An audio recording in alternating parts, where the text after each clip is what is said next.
Yeah, good morning again. So yesterday I was presenting sort of the dry and bare facts from a theorist point of view. So it was really the basic derivation of the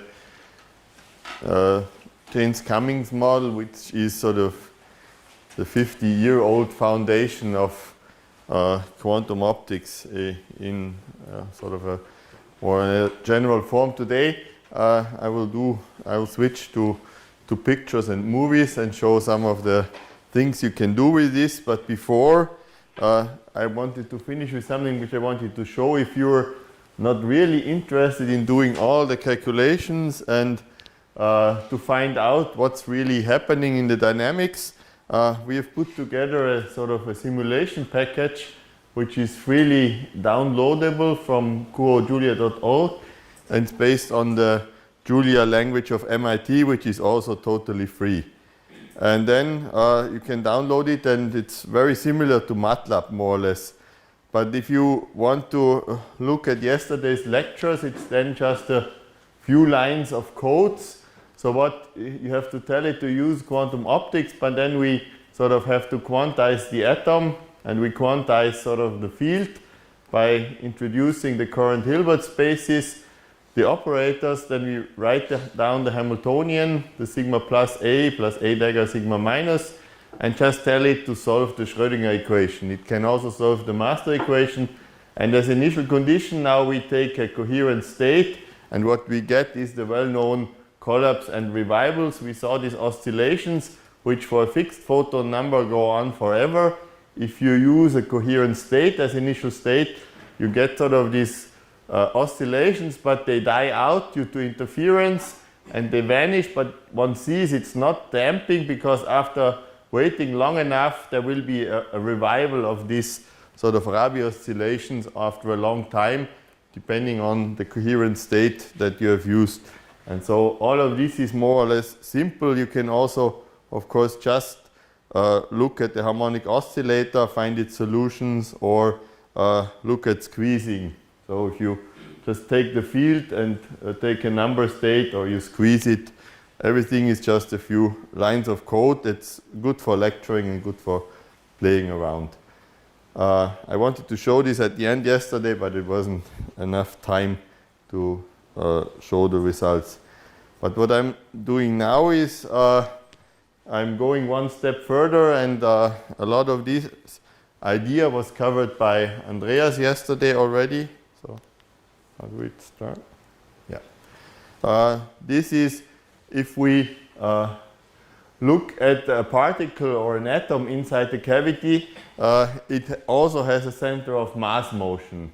So we know photons have momentum, not only energy. So there will be forces, and in principle we have to include these forces into our James-Cummings model to get a good treatment of an atom or a particle moving in a cavity.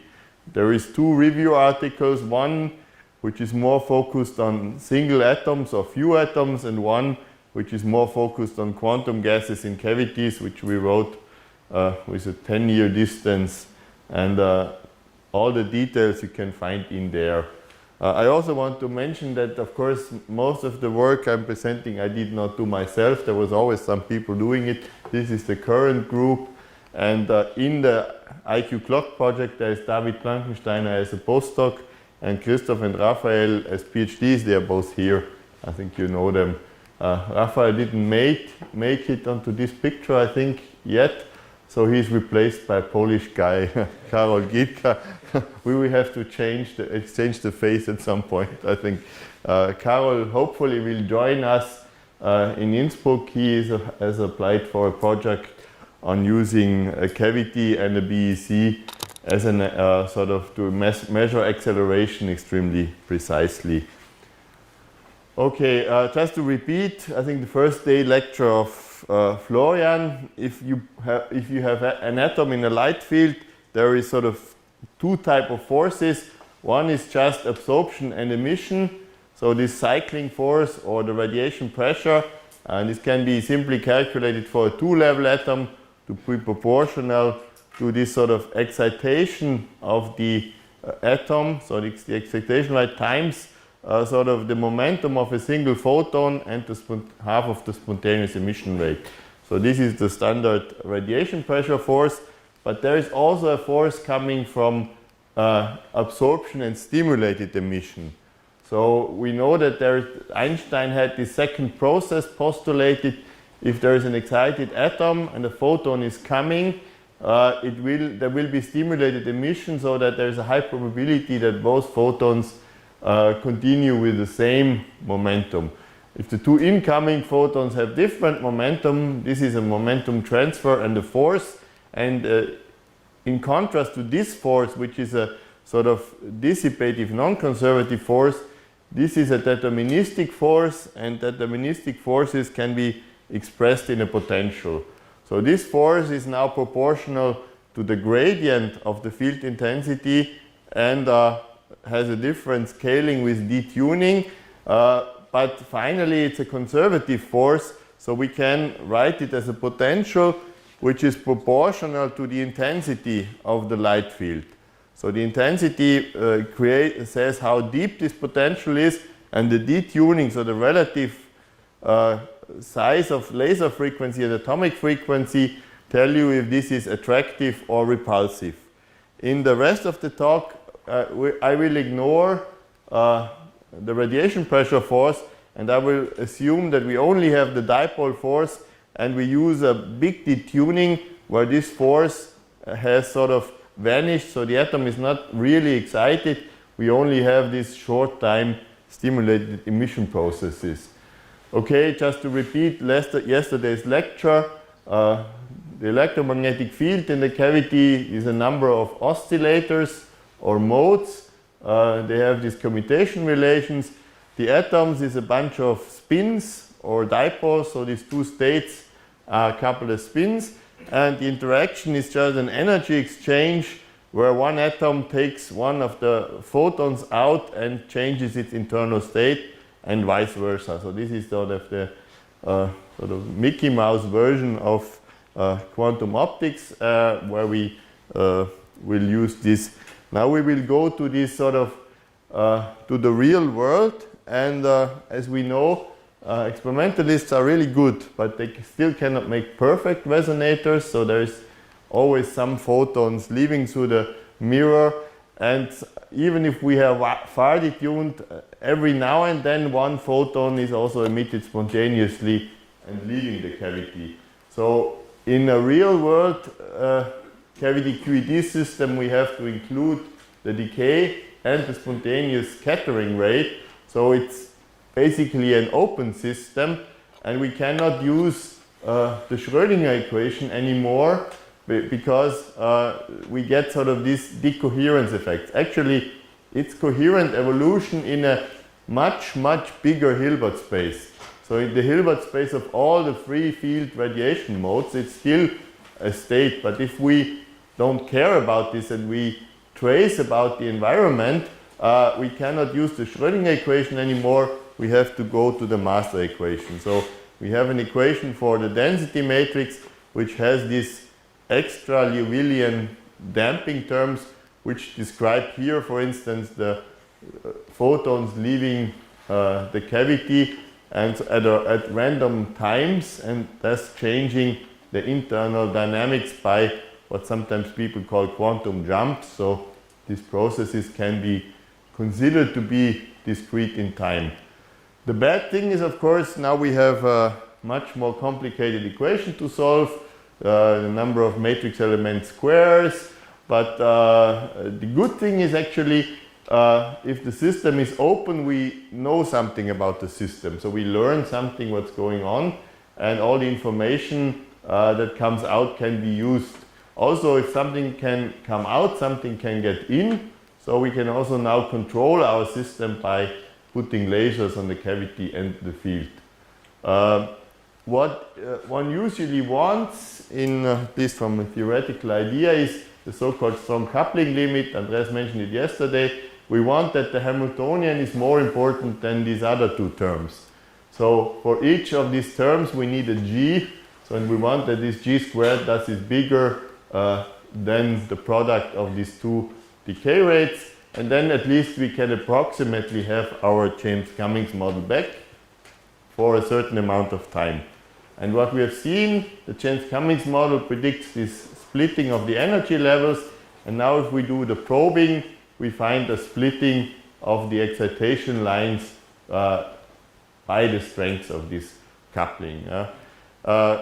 Bit cut off here from the beamer is what we still have is that if this C is big, then a single photon already is sufficient to do nonlinear optics. So the second photon, if a single photon is absorbed, the second will not be absorbed. So we have a high nonlinearity in the light intensity at a very low level. And also a single atom creates this splitting. So putting one atom in already changes the dynamics of this oscillator completely. So at this strong coupling limit, there is no linear treatment possible anymore. Now we add the forces, and actually from the point of view of the atom, it does not know that the light it sees is a resonator light. I mean, for atom, photons are photons, and so there is also light, the same light forces as outside are also inside the resonator, and these light forces, they will change the atomic motion, and we assume mainly to have a potential. If you have a sine light wave, we get a sine squared optical potential, which can be attractive or repulsive along the axis depending on the sign. On the other hand, we have seen that when the atom is in, it changes the resonator dynamics. So also the light, the atom acts back on the light as a, in simplest case, a dynamic refractive index, and this makes the whole thing on the one hand complicated, but on the other hand very interesting. And one can even solve this in a sort of point particle picture where we still consider our atom to be a point particle subject to these forces, but depending on where it is, it will shift the resonator frequency. So we get a spatially dependent shift of the resonator frequency proportional to the mode function and some constant, and we get spatially dependent loss, because whenever the atom sits at a high intensity maximum, it will scatter more photons out than in the other case. The force is simply the intensity times the derivative of this optical potential, so this is just the dipole force and the third Newton's equation. And this can be solved, and if we do this for a single atom and we use a high field seeking atom, we see that while the atom moves through the cavity, it changes the field intensity and the potential, but as the cavity cannot react infinitely fast, there is some delay which creates some friction. So having one atom moving along the cavity creates some friction, and this can be also called cooling. It's sometimes called cavity cooling. If we have two atoms, then they only have one field mode available to play with, and so they both try to change the field, and they change it in different ways unless they are in a state where they pull in opposite directions. So if we wait a little bit, maybe we can see that at some point they can run 90 degrees out of phase, and then the field is almost constant because both atoms pull in a different direction. But this is not a stable state, and there again is this friction coming, and at some point one of the atoms is trapped. And now the second one is trapped even faster because this one atom gives a sort of effective mass to the field. So what we see here is still friction, but there is also interaction that Andreas mentioned. There is infinite range interaction during the cavity, even on the classical level. So this is sort of the two main features which will be used later in classical and quantum level. The immediate idea is, of course, I can cool. So I can cool anything which feels at the optical potential. Can be an atom, a molecule, or a nanoparticle, or a mirror, or any other object. And if one does the calculation, one finds it's like Doppler cooling, except that the line width of the cavity is the decisive parameter. So you can cool down to a temperature corresponding to half, I mean there is an H bar missing, but to half of the line width of the cavity. So it can be sub-Doppler if you have a good cavity and works in principle for everything. And this was proposed more than about 20 years ago, and it took some years until Gerd Rempe realized it with an atom in Munich. Then Vuletic did the same with an ion. I think this was still in Stanford. Oh no, it's not. I don't know where. Later on, Vuletic did it with many atoms in a cavity. And recently, the efforts with the nanoparticles started. So I just heard last week that in Vienna they managed to reach the quantum ground state of a nanoparticle with cavity cooling. And in the Novotny group at ETH, they're roughly at 1 vibrational quanta. So they're almost there and hope to be there soon. So in principle, you can even cool sort of what some people call macroscopic nanoparticles. Yeah. There was also experiments in Vienna and there were experiments in Vienna, and it's cut off. There's worldwide a few more groups doing this type of cooling. When we go to the full quantum description, it gets more complicated. So usually in quantum optics, we quantize the light fields, but as we said, the atoms still are point particles. So they have a center of mass and they're moving. In the ultra-cold gas physics domain, we use quantum particles. So we have the particles are waves like the BECs, but our lasers, they're all classical. So we have sort of C number type of optical potentials. And of course, it's natural that in this case, both can be put together. So we can do quantum optics with quantum gases, or the light field and the particles are described in a quantum mechanical way. And in a sort of hand waving thing, what we get is sort of that the light induces an optical potential whose depth is sort of has quantum fluctuations, and the atoms, they are refractive index, they are dynamic, but also they can be in a superposition state. So you can have a superposition of two refractive indices inside a cavity if you have the right superposition of your BEC. And that makes the thing interesting. In a still simple case, the generic Hamiltonian now is, as we said before, we have this potential, and this potential is in principle now an operator in the field operators, in the photon number, as well as an operator in the position of the particle. Yeah? So this one could call quantum potential, which depends on the photon number. Still, we have to do the dissipative dynamics, and one can sort of use different types of approaches. If one now wants to do the cavity cooling from before, one can make sort of a deep optical potential and tune the cavity to the blue sideband. This is what the nanoparticle people do.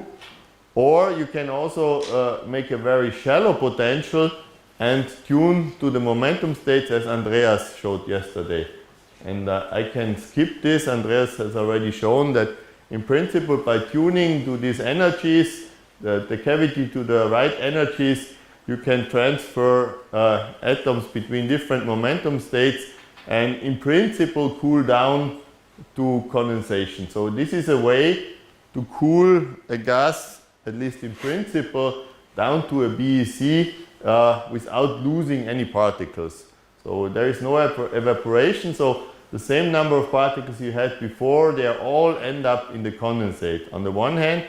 And what's cut off again is, in principle, this is a CW process, so it can be done continuously, and you can use this to build an atom laser. So if you have sort of what some people in the room are working on, if you have a conveyor belt with an optical lattice moving through the cavity, and you put in atoms in higher vibrational states, and use the cavity like Andreas to induce a Raman transition from a higher vibrational band to a lower vibrational band, the system can extract Raman photons or kinetic energy until you reach the ground state, and each of these processes creates sort of one photon and annihilates one of the transitions. So an atom is vanishing from an upper state and appearing in a lower state.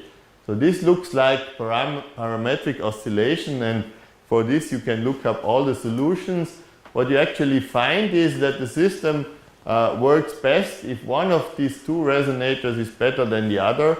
So if both are sort of good and have small decay rates, actually not much is happening. You go to conservative motion. If you want to do cooling, you better have one of these modes lossy, because you have to get rid of the entropy somewhere. But if you are lucky, you can have a double win, because this starts lasing. So there is Raman lasing in the cavity and Bosing of the atoms, because all the atoms which come out are in the lowest Raman sideband. And of course, this is still like a theoretical toy model, and we know that the life in the lab is much more complicated. But we've published some calculation on this a few years ago with Thomas Salzburger, but it's again cut off here.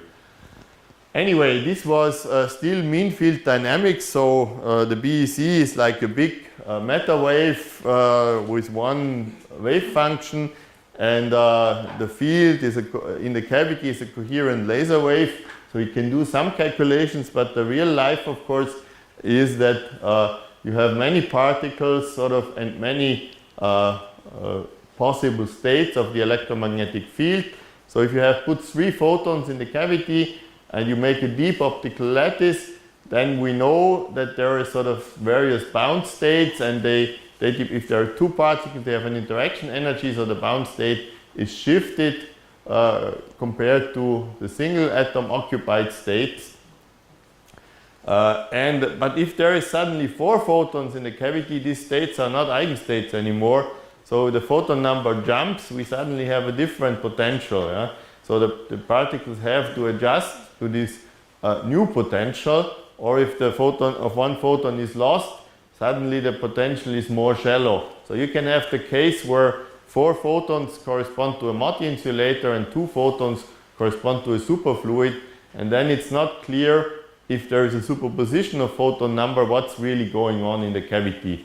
I mean, there are some predictions in literature that you can create a superposition of a superfluid and a multi-insulator, but it's probably hard in the lab. But there are some papers by Giovanna Moiti who has predicted this state.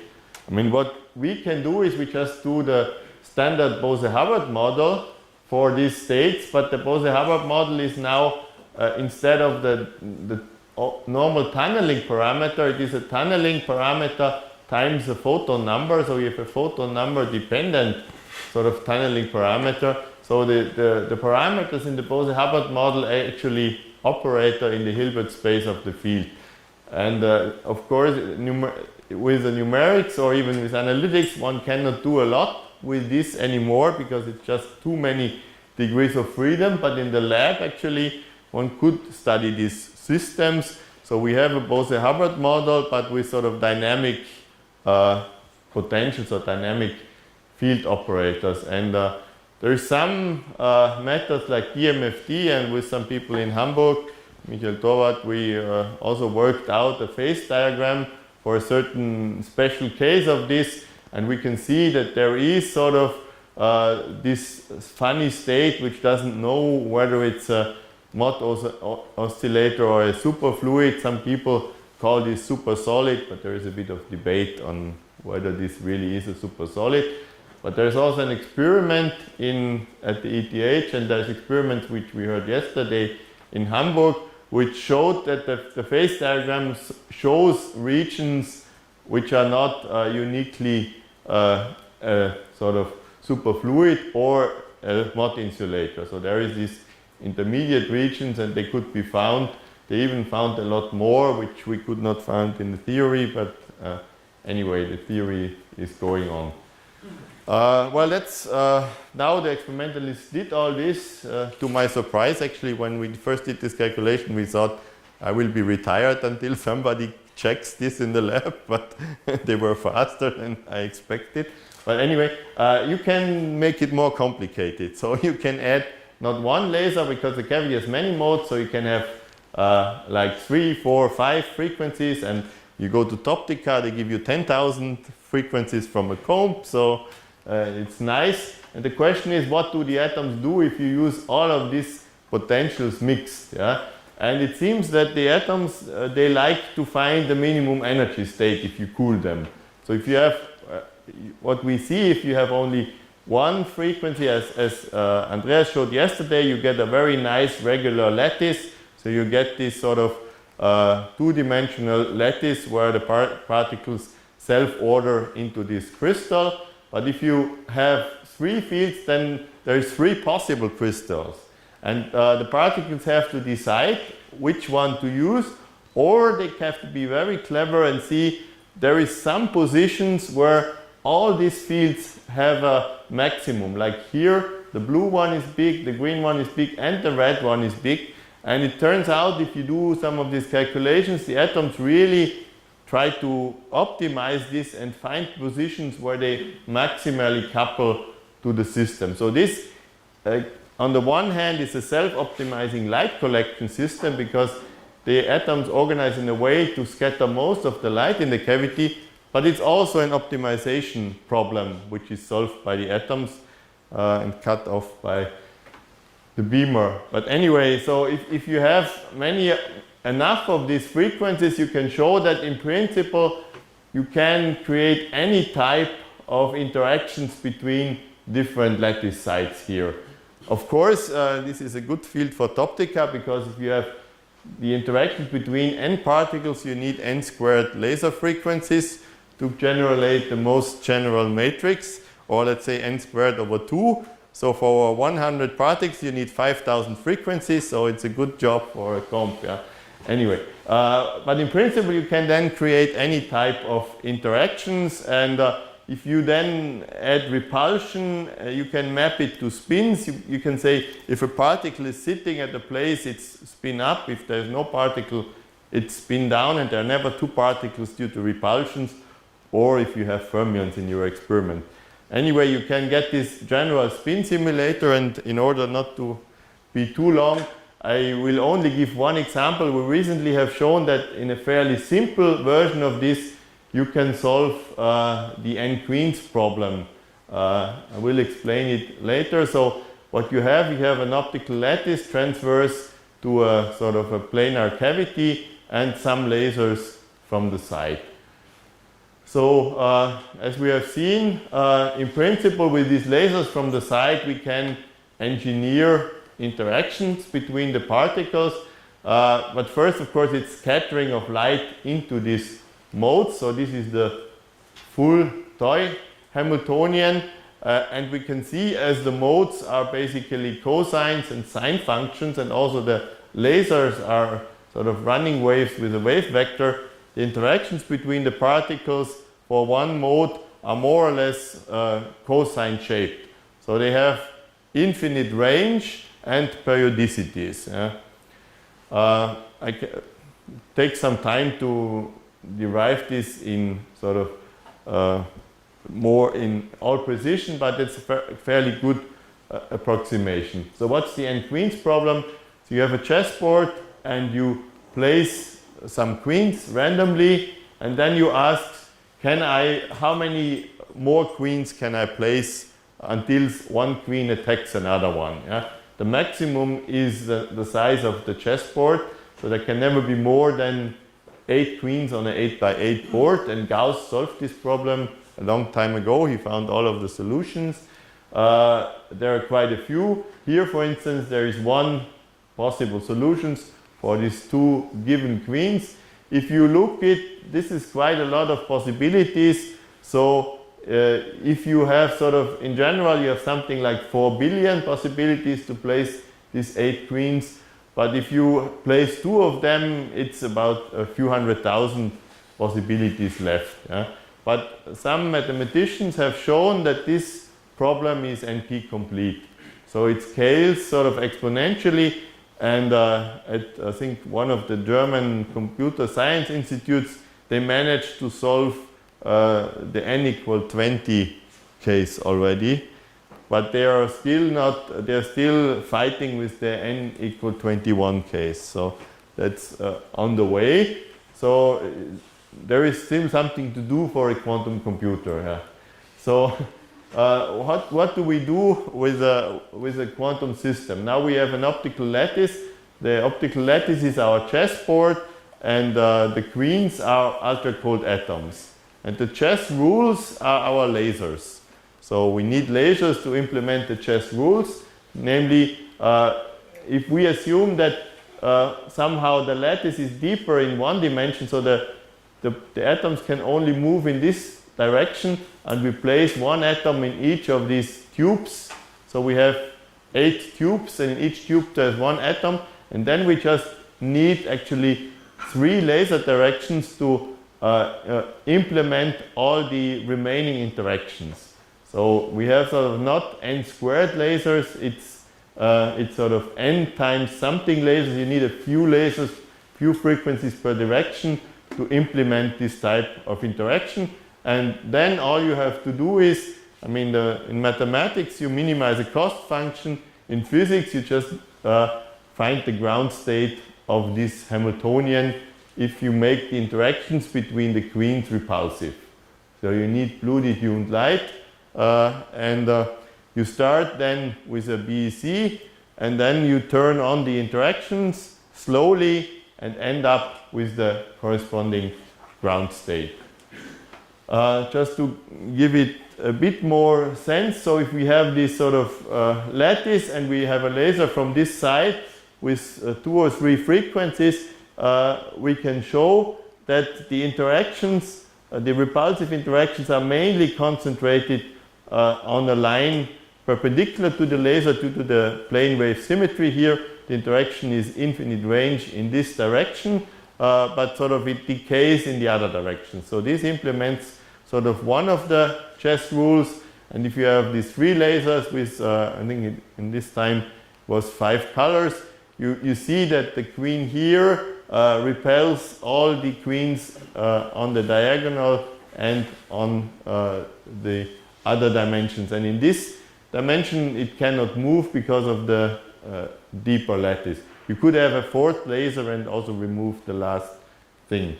So if we, unfortunately, our computers are limited, but we can start with a 5x5 super lattice of superfluid and turn on this laser slowly, and we see that it converges to a solution of this n-queens problem. So in order to to have a real quantum advantage and win this million, you would have to do it maybe with 30 atoms. Then it's hopeless for the computer science guys for the next at least 20 years. So unless they find a better algorithm, which they always can. But this would be one of the possibilities sort of to show what people call quantum advantage. In principle, of course, you have to show that you found a solution, but that's easy. You can monitor the output fields, and if there is no 2 interacting queens, you can see all the outputs are single atom scattering rates, and you can show that they don't scatter together. If 2 queens scatter in phase, one of the outputs will be 4 times as high, and you would immediately notice that the system has not found a solution. Okay, now I don't want to take too much of Andreas's time, and just so that there is a few other things we do in our group. We look at these quantum phase transitions not only in ultra-cold gases, but if you have enough atoms, you don't need the resonator, so there is also similar ordering instabilities in free space. As people in iqClock know, we are working on super-radiant lasers. We're also working on light forces induced by black body radiation, and there was a recent measurement in the Holger Müller group showing that this is important for atom interferometers, although we were looking at sort of astrophysical applications, and there were some also ways to operate sort of cascade lasers as cooling.